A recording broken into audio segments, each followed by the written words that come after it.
Thanks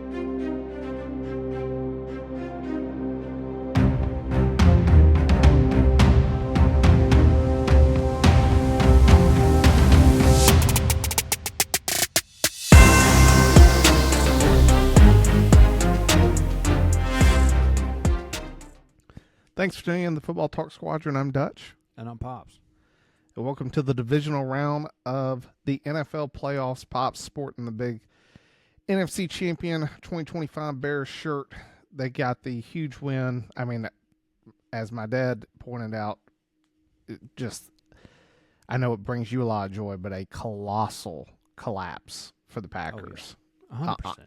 Very surprised that LaFleur didn't get fired for it. I mean, just with the context of how many coaches have been fired this season already, I was honestly surprised he didn't get canned this week, just with the other guys that are opened. So, dude, it's one of those things. What is he, 3-7 now in the playoffs? But, it's one of those things. It's like, who's going to replace him? Like realistically, who can have so much success in the regular season, and continue to get to the playoffs? Now, granted, you could talk about injuries. You could talk about, like this last week, didn't have Micah, didn't have Kraft playing at tight end. Like, they had plenty of missing pieces, but also you got to play with what you got. And it's just one of those things. Like, I don't necessarily see him getting fired off of that. Plus, I want to see Ben Johnson continue to beat him just so we can see those fights in the middle of the field. Like, you just want to know what they really think about each other because it shows. This week's games were incredibly good outside of two, the Pats, Chargers, and the last two. The last two are hard to watch. They were struggle fests. Not the Chargers Pats was more just I guess both games, the Steelers and the Chargers offense just looked horrifically poor. I can give it to the Steelers offense. I think the Texans defense is that good. I don't think the Pats defense is that to that level of the Texans defense. We're going to find out this weekend. But it's instead of football trivia that's knowledge for you, I thought I would ask this question. I have my own answer, but during your lifetime of what you can remember, what's your favorite football memory from the playoffs / Super Bowl? Like, what's something that just like when you sit back, someone goes, man, what was the moment that you sit back and go, dude, that I will never forget that? Which I know I put you on the spot. I mean, I feel like there's been plenty. I would say for me as a kid, I remember I was at somebody else's house, back in, I guess it had been 04 into 05 when I think the Bears beat the Carolina Panthers, if I remember right, to get them to the Super Bowl. And that to me I was like, this is it. Like everybody's cheering, hoopla, like it was insane, man. And and then I still remember I was at my buddy's house. My parents let me stay the night at my friend's house the night of the Super Bowl. And we were in the basement, playing air hockey, and the game just kicked off, and I just remember watching Devin Hester. Now, granted, the rest of the game was absolutely awful, as a Bears fan, but watching Devin Hester, beginning of the game, all those cameras flashing, and that's one thing that we'll never see again, is just the amount of camera flashes from that game, or from any game, but if you go back and watch it, you see all them flashing lights as Devin Hester just takes it to the house. Oh, it was a symphony of lights. I do remember that. I've seen that replay easily 100,000 times. For me, I think the game that I go back to the most was Cardinals-Steelers. That was just like such a back-and-forth game. I remember James Harrison's pick six right before half, and then the other thing I remember was people just like forget how close the Cardinals were. He hit Fitz on that skinny post that he took. I mean, Fitz just took all the way to the house, and the Steelers drove down, and that catch, the throw, everything about that Santonio Holmes game. I remember I was in college. We rented a projector and were shooting it against the wall in my like dorm room watching the game. Dude, it was wild. Like that to me, it was a crazy good game. That one stuck out. Then the second question I got for you, and you can't say the Super Bowl due to, I get that, was what's the worst memory that you have from you were just like, ugh. When I got to the end of wanting to see the Patriots continue to run the dynasty, and Pete Carroll did not give it to Marshawn Lynch. Like, dude, you're telling me from 2 yards out that's not a touchdown, And well, he's getting in. Yeah. Correct. And like that to me is probably the worst memory that I have, because I was sitting there, I was like playing it in my head. I was like, no, that's not a good memory because the Seahawks should have won that game, and Pete Carroll didn't give the ball to Marshawn Lynch. Like that's probably the worst. I grew up a huge Brett Favre fan, and I remember I was in college in Colorado, and there was a Vikings bar.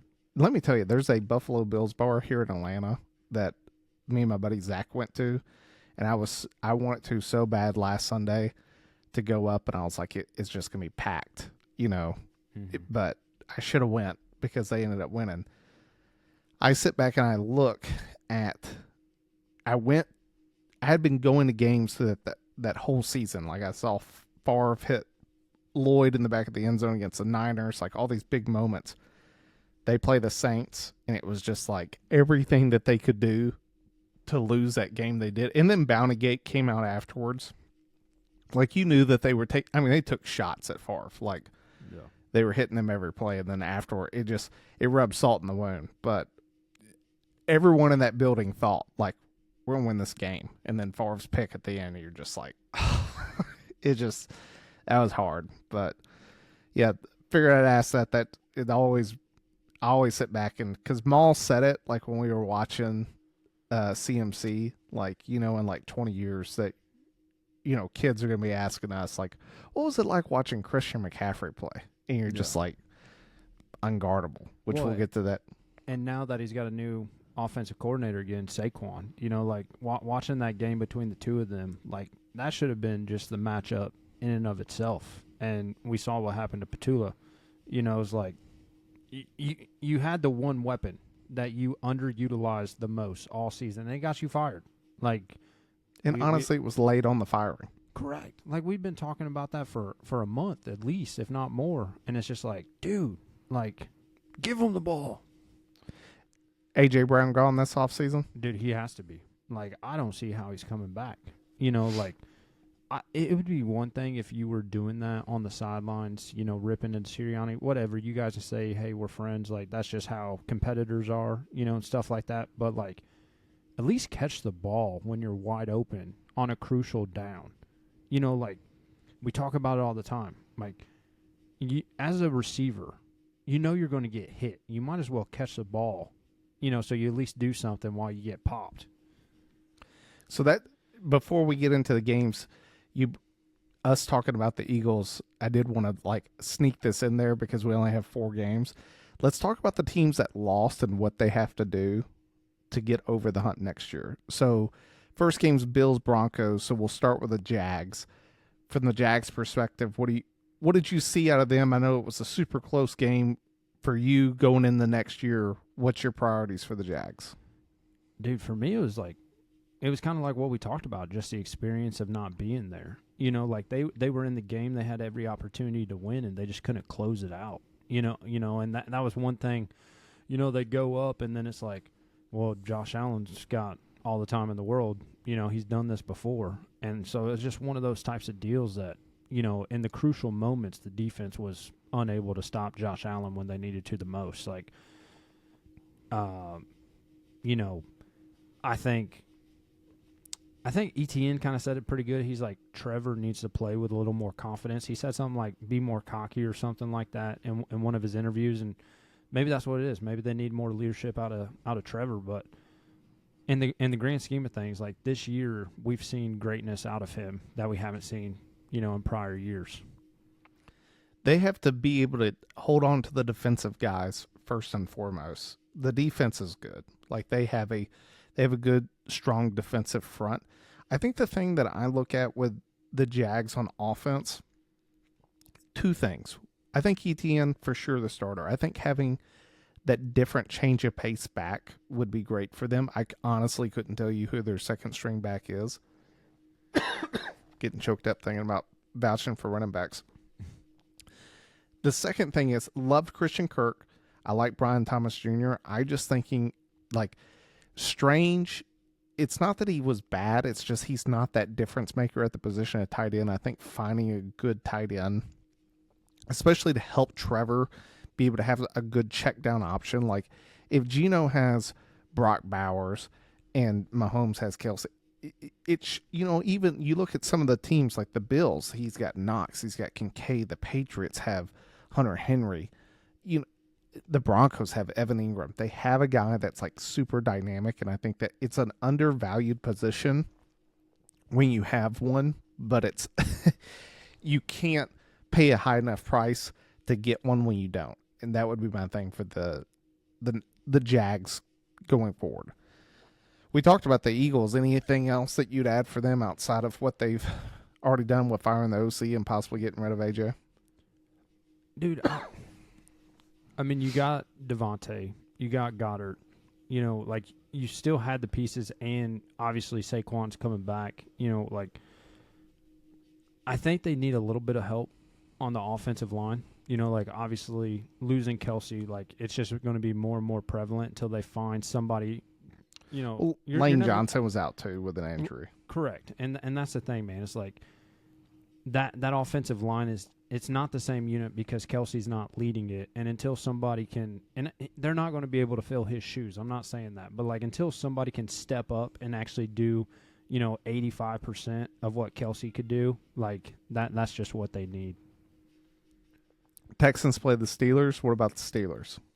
Now, granted, first and foremost, you got to find a replacement for Mike Tomlin. Yeah, replacement for him. Replacement for Aaron. Like, I know Aaron says he wants to come back and play next year. Like, I think that got leaked the other day. Honestly, we'll see what ends up happening there. But Tomlin's gone, so there's really no reason for Aaron to stay. You know, dude. Obviously, DK. I mean, he voided his contract. You know, so it'll be curious to see what ends up happening there from that scheme, because that money's not guaranteed since he, you know, got ejected. I mean, they need something for offense, because the defense has been decent, you know, for the most part. Like, let's be honest, the Texans didn't do anything that was that great, you know, on Monday night. You know, it was 2 turnovers on the offensive part. It was 10-6 at the beginning of the fourth. Correct. You know, and so that's just one of those things. Like, their defense is still pretty decent. Obviously, Jalen Ramsey's getting older, stuff like that. But, dude, the biggest thing for the Steelers is going to be that offense.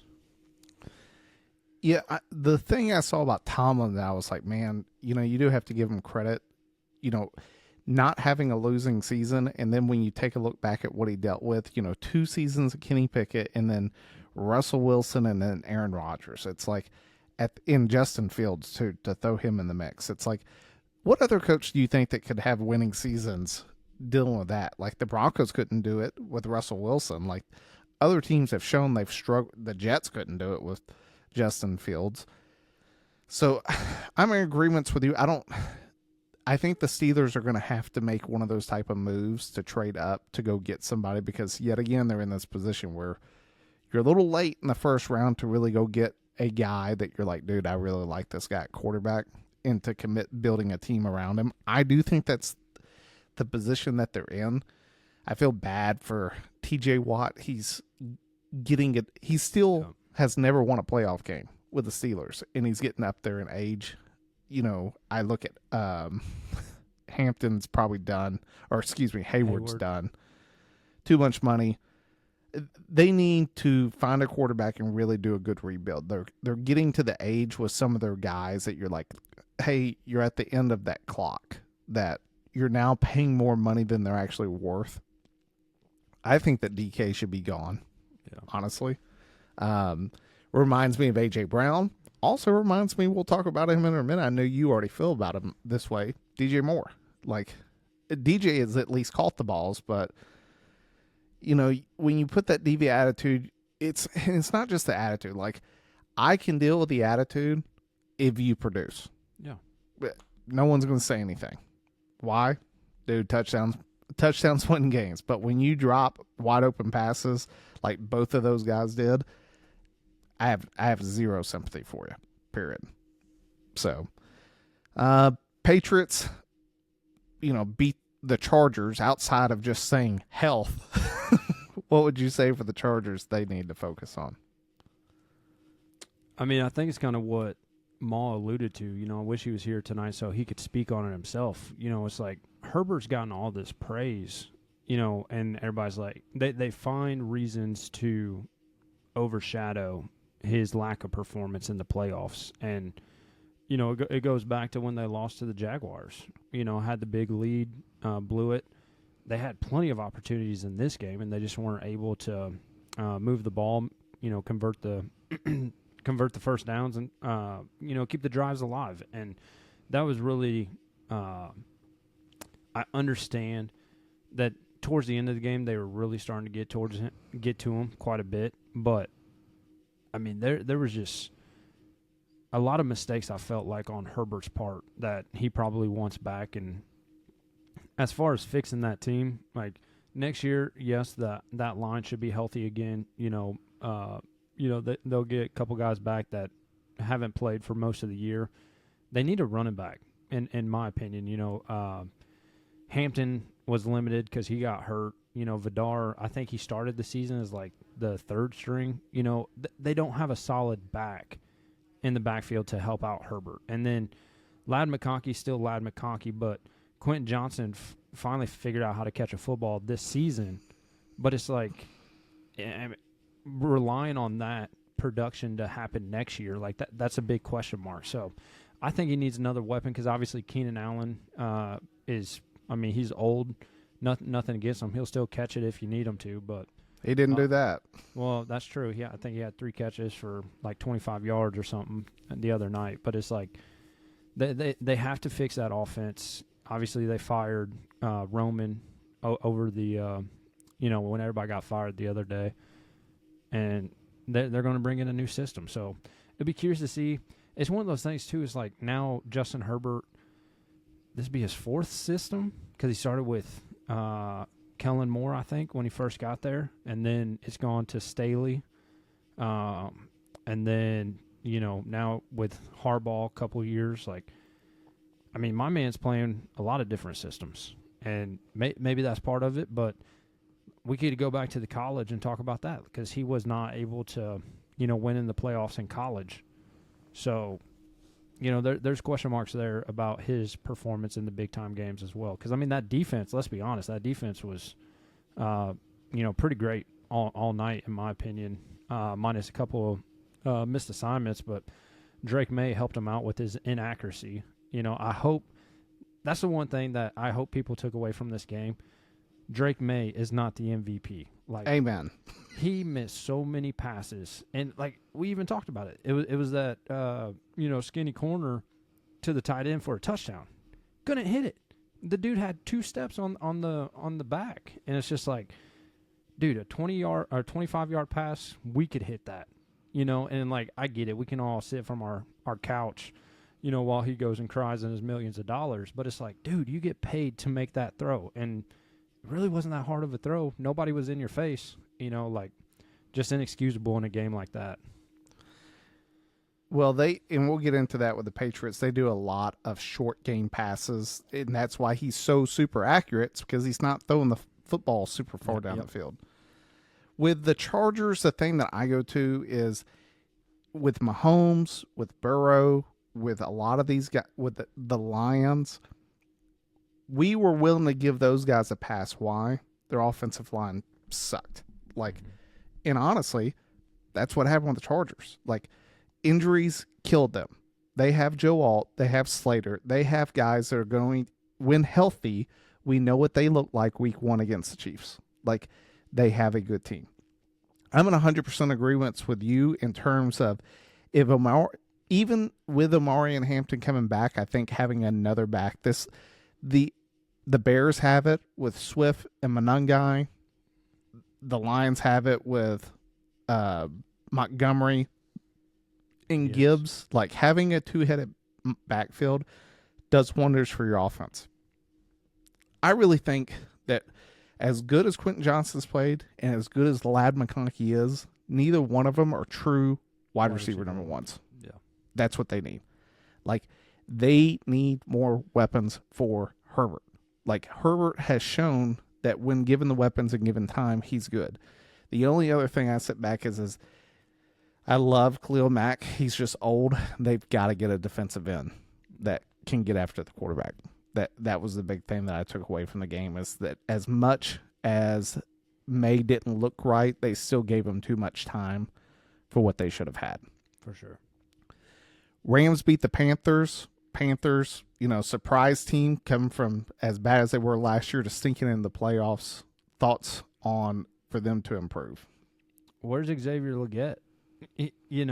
Like, you take him in the first round, and he's non-existent. Like, McMillan came in and, pretty much stole his job, and now my man's fighting to stay on his rookie contract. And Coker was the star of the game. Correct. Coker was balling out. Correct. And it's just one of those things, man, like, that they've got to find something, obviously they've got McMillan, they've got Coker, Dowdle. For me, it's going to be, fixing that defense, I would say, overall, just to try to, keep the momentum going, because let's talk about it. They would win one, lose one, win one, lose one, win one, lose one. And it's just like, if you're able to give Bryce Young the time to make the plays, which obviously he feels very comfortable in Canella's system, like, you got to continue to be able to do that week after week and have some consistency. And that's maybe, again, it's an age thing with how young they are, just not having the time to build the continuity with one another, to perform week in and week out. But I definitely think, it's kind of screwing up the Buccaneers, free pass, moving forward, because everybody just thought they could run through Carolina, and that's appearing not to be the case anymore, because they gave Canella enough time before firing him. Yeah. Rico Dowdle's going into free agency. My big thing for the Panthers is I think that Rico Dowdle's he played very well for them. I just don't sit back and look and go, that's the guy that you commit a big pot of money to in free agency. That would be my biggest problem with the Panthers, is overpaying for Rico Dowdle. I think that you can find running backs. To your point, you got to draft. The Panthers offseason comes down to how they draft. They traded up for Legette, which was one of those, like, we need a first-round draft pick. And when you went and got a guy that has vastly underperformed in the offense. So you got to be able to hook up Bryce Young, but I am in agreement with you. Defense has got to be the priority. You got to load up for the defense. And then the Bears play the Packers. I know that you would love to say nothing. Don't help them at all. I get that game has a different outcome if Michael Parsons plays. Yeah. They'll get him back next year healthy. I'd sit back and look at them. They didn't have a linebacker. Mm-hmm. That was my Monangai, Swift, the fact that Caleb can get out of the pocket and you don't have that guy that's just like, follow him. We don't need you in coverage. I just need you to follow him. Just if he takes off, you go get him. I didn't see that out of the pack. On the offensive side, like, I'd love to tell you another wide receiver. Dowd and all those guys look good. Golden looked good. Golden had a touchdown catch. Like, I like Jacobs. There's not really much I can say outside of the offense, outside of just play calling. Mm-hmm. What about you? Yeah, they can continue to not do anything, just like you said. But if there was one thing, I would definitely continue. What would make you nervous for them to go get? That's a better way to put it. Yeah, a linebacker. Like somebody that's obviously able to stop the run, but also keep Caleb in the pocket as well. Because like Micah has one side, if that guy's on the other side, not even a DN, but like a true go back to your A.J. Hawks, your Brian Urlachers, your Lance Briggs, like somebody like that. Look at Jacob Rodriguez. Somebody who can move around the field and, be a nightmare for quarterbacks and running backs alike. And I think it would probably terrify me if they drafted Jacob Robinson or Rodriguez, to the team. Because it's like we saw what he did in college enough to get him, fifth in the Heisman voting. Like the dude's an absolute stud playing the linebacker position, and that would probably terrify me the most. Like their DBs were a little soft as well. Like obviously biting off on the screen and go. There were several blown coverages. You could watch all the time of, hey, Caleb missed this throw. He gets all the praise for this, but he's still missing guys wide open. It's just like, it's not Madden, guys. He can't see the whole field the entire when he's on the run going to the left and somebody's wide open on the right. Like, you can't make that throw like you can in Madden. But, I think their secondary is hurting as well. Like, Xavier McKinney's getting a little bit older. Obviously they got rid of Alexander last season. They need a little bit of help in the secondary as well if I was to go anywhere, because they already paid Jordan Love, so he's not going anywhere, even though his quarterback play is questionable at best sometimes. Yeah, they got him for the long run. So that wraps up those teams. Now getting into the games. Saturday, first game, 4:30, Bills at Broncos. Lines flopped at the beginning, before the Texans had won. Last Sunday, it had Buffalo as a point favorite. Now it's Denver minus a 1.5. The way I'll start this off, because I saw this and I was like, that's tough. Can you guess how many wide receivers the Bills have going into this game?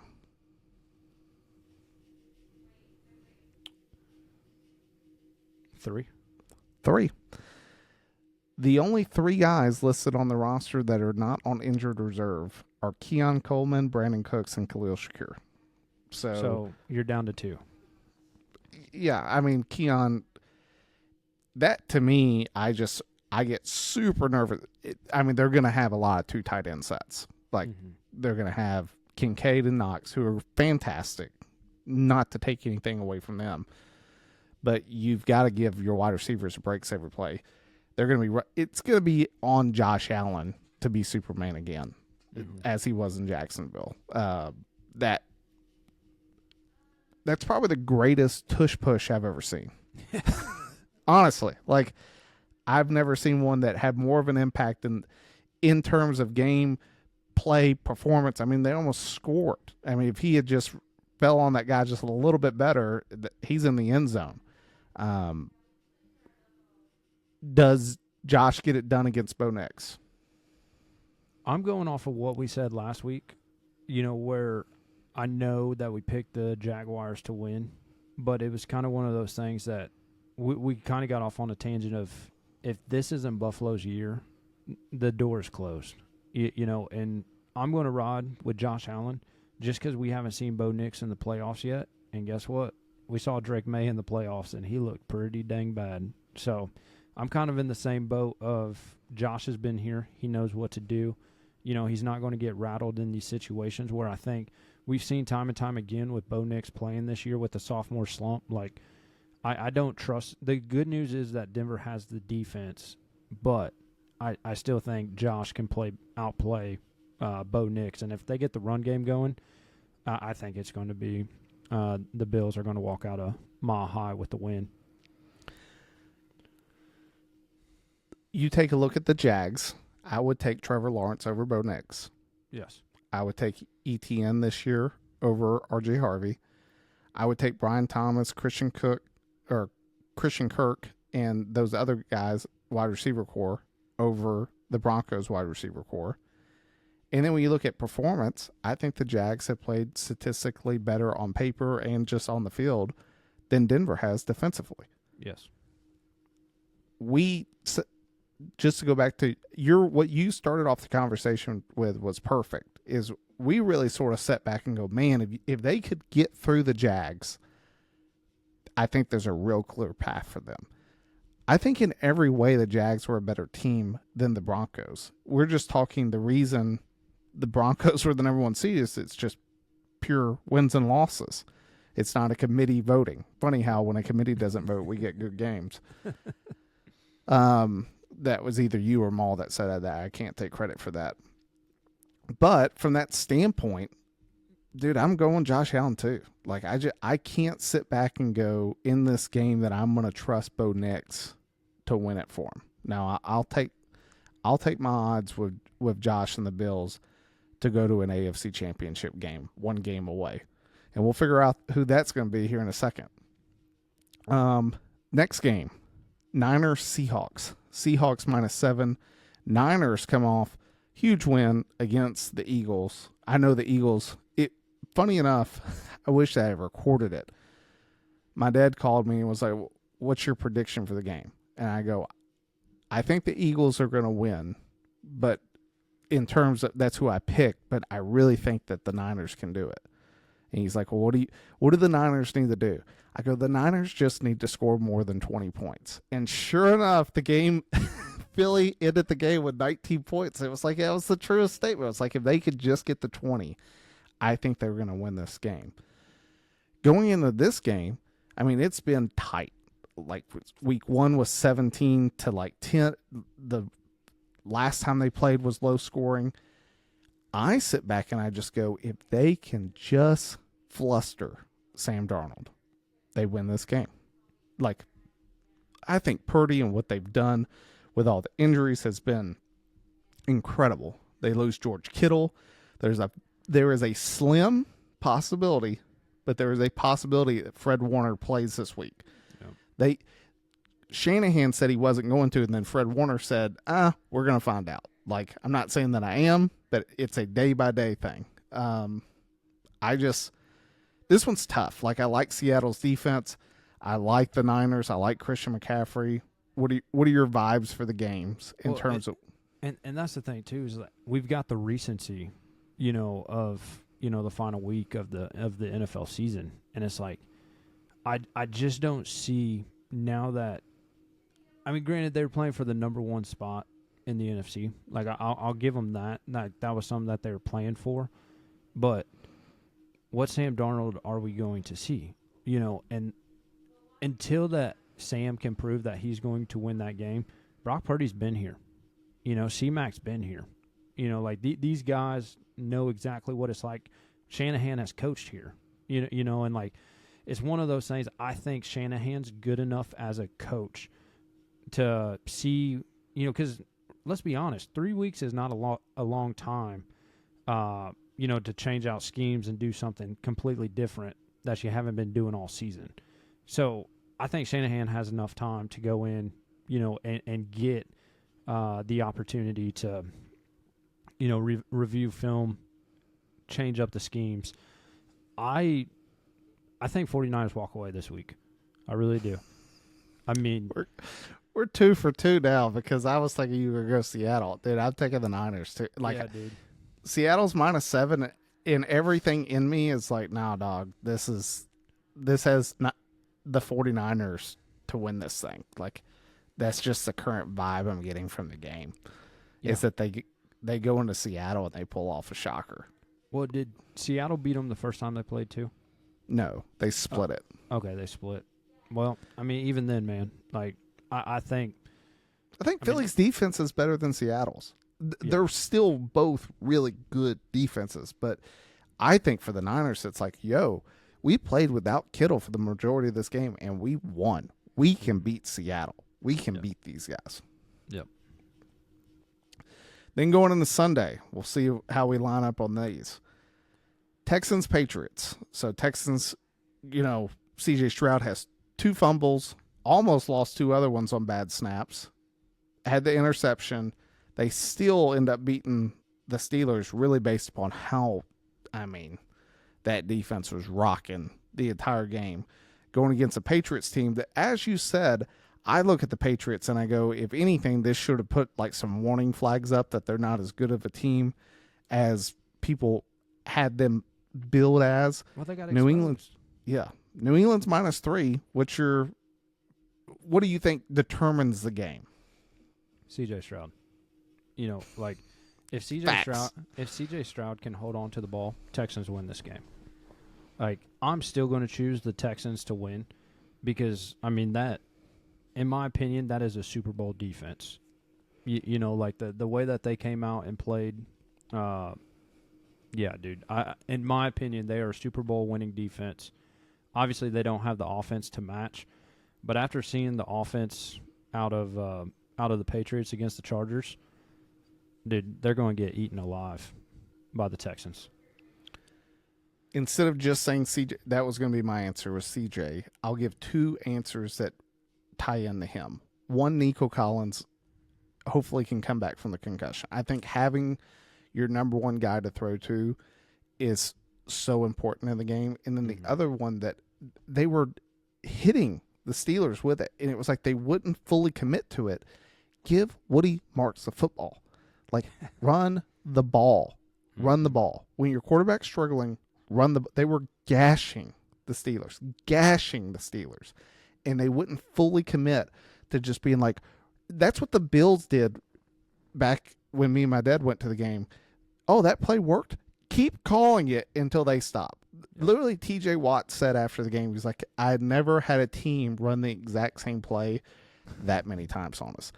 That's what if the run's working against the Patriots, it's the best thing that you can do for a young quarterback is just take the ball out of his hands and make each down more manageable. Instead of it being 2nd and 10 or longer, you can make it 2nd and 6. Like, it changes the entire vibes of the playbook. That, to me, for the Texans, is how you win. For the Patriots, I think we're going to see what has made the most accurate, as I throw my fingers up for those who are just listening, quarterback this season. How do you beat a good pass rush? You get your ball out of your hand quick.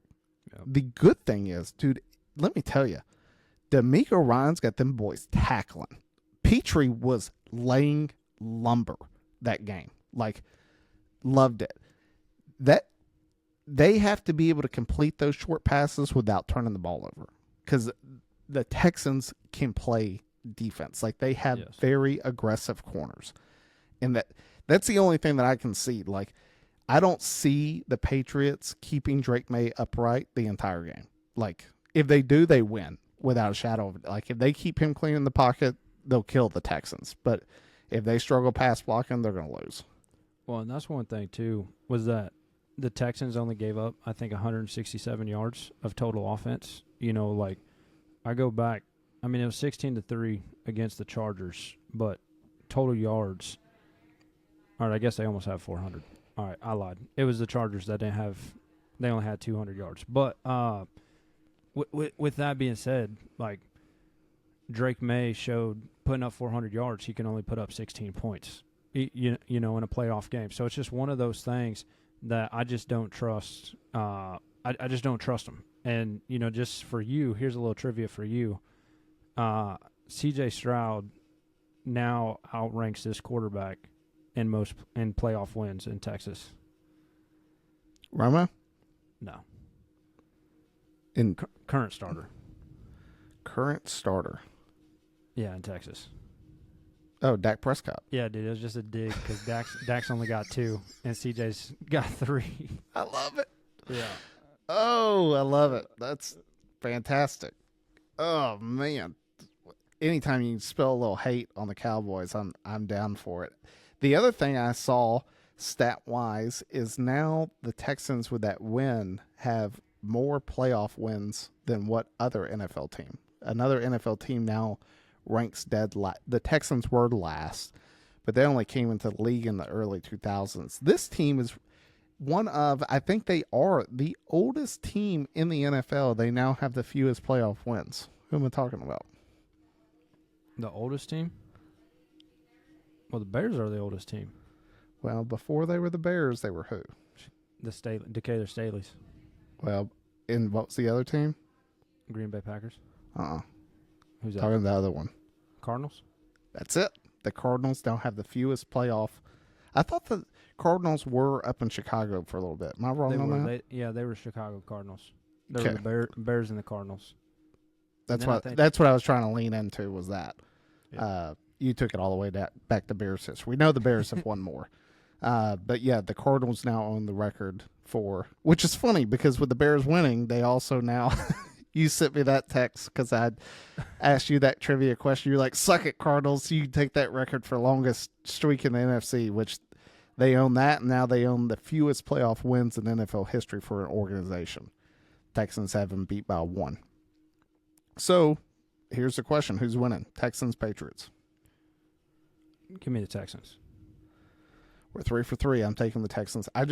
The defense for me with D'Amico Ryan, I like them, especially now that CJ Stroud's had a bad game in him, to come out and have a better game, and the defense is going to play lights out.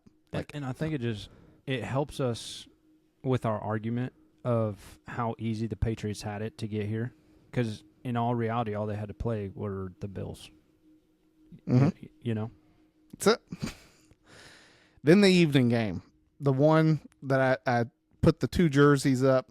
Well, I got the only 2 jerseys. I'm missing Seattle and San Francisco, but those have been ordered, so they will be here, and that will complete every team for the NFL outside of one. I won't own a Cowboys jersey. You can kick rocks. Rams at Bears will be one of the coldest playoff games right now, and it's going to be the coldest. They're saying temperature is going to be 3 degrees, which will make it the coldest playoff game in Bears history. Going on Sunday night, Rams at Bears. Rams have had poor times against, in the cold weather. The other 2 things is Sean McVay's 0-2 against the Bears. And the last thing, this is the stat I saw. You ready for this one? Sean McVay has coached 15 different playoff / Super Bowl games. You ready for this? Yeah. This will be 16. This will mark his 16th different opponent. They have never played the same opponent in any of those games. Wow. So it's a first. You can't go on history because they've never played them before in terms of the playoffs, but they've never played anyone in the playoffs. So I'll let you start. What are the keys for the Bears to win? We got to go back to the 49ers game type offense. We got to come out the gates swinging, right from the get-go. That's the only way, in my opinion, that we stay in this game. Waiting until the fourth quarter again. Look at the Falcons. The Falcons got up on them, what was it, 21-3 or 24? Mm-hmm. Whatever it was, that high score. Granted, yes, the Rams came back and then still lost on a field goal. But it's just one of those things, man. The Bears have to score from the get-go. And that's just the one thing that gives me a lot of pause going into this weekend. It's already been said. This is all the icing. This is the cherry on top. The whipped cream can continue to stack, and that cherry just gets higher, if we win another one. That'd be fantastic. Realistically, I don't see it. Obviously, the weather's going to play a factor because, last week it was, the wind chill, I think, was down to 10 degrees. So, the boys, they played in it last week. They're ready to go. Guys coming from California, who knows? Anything can happen. But, for me, with Matthew Stafford in the pocket with the Rams, he's played in Chicago before. He knows what it's about playing in the cold winter weather. I think the Bears are going to be outmatched, personally, because unless Stafford has one of his horrible throwing games where he can't complete a pass and we're able to get the turnovers like we have all season, that's the only way I see us winning this game, personally. If I was the Bears, what I would commit to do is running the football. Yes. I think that the less time that Stafford has in his hands, the better. I agree with you. We were both texting during the game. The Bears' pass defense is atrocious. Awful. They got torched by the Packers, and Puka Nacua should have a monster field day against them. And Devontae comes back. Yeah. The Rams' offense, everything on paper says the Rams are more than a 3.5-point favorite. I think the weather is going to have a big factor. The other thing that it just gives me pause is it's not this one-time event. The Rams have looked poor against teams that they have no business looking poor against, namely the Panthers. Bryce Young had the game, It took Stafford to drive down and throw a touchdown pass for them to win. The Bears need to come out. It's not even just a shootout. It's just, please don't start slow. And by start slow, if I could, that thing I sent you was probably the truest thing I've seen, where it's like, Bears fans during the first half, I hate this team. Bears in the second half, man, I love this team. They need the second half to show up in the first. The last thing that I'll say for the Bears, and I think this is probably the bigger point of emphasis, because the Panthers did it, and I know Ben Johnson is going to be pushed into these opportunities to do it. I think the Panthers unnecessarily gave Rams points early by going for it on fourth down when they really should have just taken the field position and punt it. Yep. That's my thing for Ben Johnson. I'm totally cool if it's a shootout early and you're just like, no, we cannot afford to punt, then by all means go for it. But I think when the game's tight, instead of putting your defense that isn't known to really be stopping anyone effectively right now, punt the ball. Don't take the risk until you think it's going to work out. And then on the opposite end, not even on the opposite end, I guess in conjunction with that, do not take the risk when you can settle for a field goal. Exactly. Take the points. Please, for the love of God, take the points. That's what I want out of the Bears. The Rams, just keep Stafford up. Yep. Well, I mean, and you already know they're going to. The Bears can't get there. Montez Sweat is about the only guy on that line. And they doubled him. And all you got to do is double him. That's one of those things. That's why he's not having that good of a year, because everybody else is older. Austin Booker has had a little bit of an impact. But beyond that, man, I'm sitting there, I'm just like, will somebody hit Love, please? And it's just like, we cannot do it. And it's week in, week out.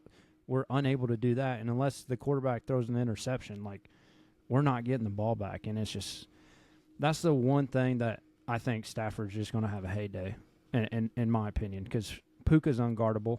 Devontae, yes, he's older, but he can still catch a football no problem. It's just one of those things. I don't like the matchup personally. I'm just hoping for Stafford to have a bad game. I get that. That being said, who you got? The Rams. And I want full disclosure. I've already said that the Rams were my NFC Super Bowl pick. So, obviously they got to win to continue. It'd be great. Don't get me wrong. I would be ecstatic from a fan standpoint. But, dude, we haven't been to the playoffs, since 2019. This has already been a successful year one for Ben Johnson. I'm not ready for it to end by any means, but I'm just being realistic. I got the Rams. I think the Bears are going to get one more game at home for the NFC Championship against the Niners. Wow. And that will be the story, is now that the Niners have to go to Soldier Field, if the Niners end up winning, how does it play off for Purdy and those guys going to Soldier Field? I like the Bears. Mainly, and here's why. This season, if there's been one thing that has been consistent, it's that when they talk about these records of Sean McVay's never beaten the Bears. Hey, the Rams haven't won when the temperature's below this degree under Sean McVay. I think of Maul sent us the text that's the Chiefs have yet to beat Dallas in 40 years in Dallas. And I was like, well, that's getting broke. Didn't get broke. There's so many times this season where it's when I've heard these records and I'm like, okay, records are meant to be broken. I think this is the time that this is going to get snapped. It doesn't happen. And that for me is where this game comes down to. Maybe it's just the luck of us. Last week you thought it was the Packers. I thought it was the Bears. I'm hoping the Bears. No, you did not. You said the Packers. I said I'm never choosing the Packers. Give me the Bears. Well, I heard the Packers. It's on the tapes. Okay, we'll listen. But I'm taking the Bears in the game to win, because the Super Bowl that I want is Bears versus Bills. Yes, dude. Someone's franchise is getting. Yeah, someone's franchise is getting immensely happy. Either last time, the other Super Bowl that would be cool if it wasn't the Bills is Bears Pats, a rematch of the '85. That would be nostalgia in its finest. So we'll see, but if anything, well, I would love to say that we'd go, but based upon the ticket prices for that Miami, Indiana national championship game, you boys gonna be watching it from the safety of his home because I cannot afford a $6,000 ticket to go to the game. Which, that's side note. That's what happened. I came home from a deployment and I had every intention of going. Bama had just beaten Clemson. They were playing Georgia in the Natty, and I was like, I'd gotten leave approved. I'd gotten all this stuff, and I was like, I'm going. Like, I'm going to the game. The cheapest seat to get into the stadium in Atlanta, because that's where the game was at, was $2,500, and that was at the upper last row of the stadium. Why? Because it was a home game for Georgia. Georgia fans didn't have to spend money on hotel, any of that. They could just put it all towards ticket, and that's why the Miami ticket prices are astronomical. Because anyone who's a Miami Hurricanes fan, I don't gotta go anywhere. It's a home game. Like, I'm just gonna pay as much money as possible to go to the game.